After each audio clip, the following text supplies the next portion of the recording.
Quelques jours, Israël marquera, comme tous les ans, Yom HaShoah, la journée annuelle de deuil en souvenir des victimes de la Shoah, qui est commémorée à la date hébraïque de la révolte du ghetto de Varsovie. C'était en 1943. Chaque année, Israël envoie des milliers de lycéens pour visiter les camps de concentration et d'extermination et participer à ce qu'on appelle la marche des vivants. Aujourd'hui, certains critiquent ce format de voyage de la mémoire et assurent qu'il faudrait le refonder. Avec nous pour en parler depuis Paris, Anastasio Karbabas, bonjour. Vous êtes professeur d'histoire, géographie, guide, conférencier au Mémorial de la Shoah de Paris. Vous êtes auteur de La Shoah, obsession de l'antisémitisme depuis le 19e siècle aux éditions Bréal. Alors, je pars cette nuit en Pologne pour couvrir cette fameuse marche des vivants.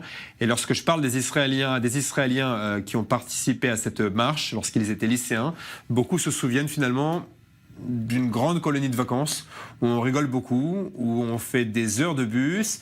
Est-ce que les voyages de masse en Pologne, à l'âge de 10 ans, sont un format efficace pour transmettre la mémoire de la Shoah ? Alors oui et non, parce que c'est important, notamment les nouvelles générations sont sensibles au visuel, donc c'est important, le déplacement est important.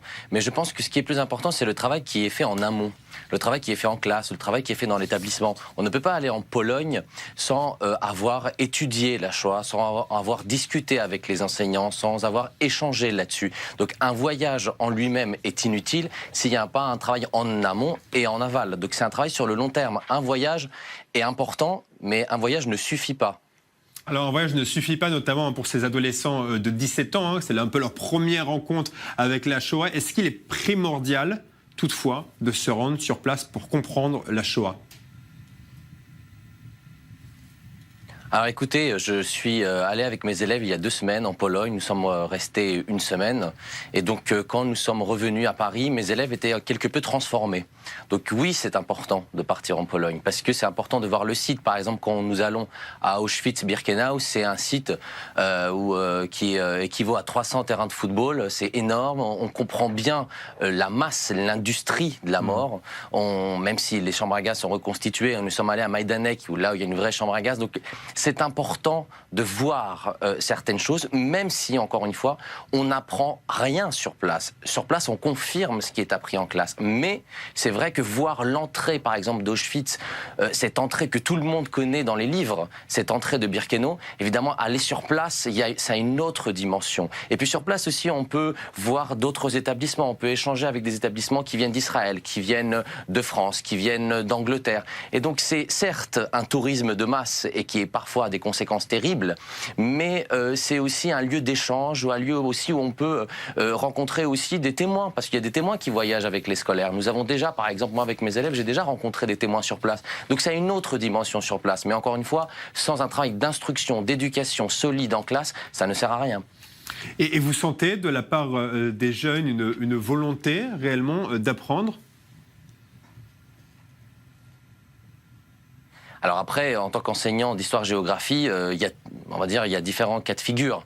Moi, en tout cas, dans mon établissement, il y a une réelle volonté d'apprendre, de savoir, de transmission aux générations qui arrivent, un travail de fond. Oui, il y a une volonté. Après, c'est pas le cas forcément dans tous les établissements. Alors aujourd'hui, au Mémorial de la Shoah, justement, on essaye beaucoup d'aider les établissements qui ont un peu plus de mal à les accompagner, à les amener en Pologne, à faire des tarifs attractifs, ou même parfois c'est gratuit pour les lycéens d'Île-de-France, par exemple, de venir au Mémorial de la Shoah. Donc il y a différents programmes justement pour les établissements qui ont un peu plus de difficultés. Mais incontestablement, il y a de très nombreux établissements en France qui ont des soucis par rapport à ça. Vous avez parlé bien sûr de l'antisémitisme. Il est important dans les territoires des territoires périurbains. Et donc là, la Shoah a un lien avec l'antisémitisme. Plus on enseigne la Shoah, moins les élèves sont ignorants et moins on a d'actes antisémites. De toute façon, l'un rejoint l'autre de toute façon. Alors il y a donc des différences selon les territoires et selon les établissements, mais est-ce qu'il y a des différences également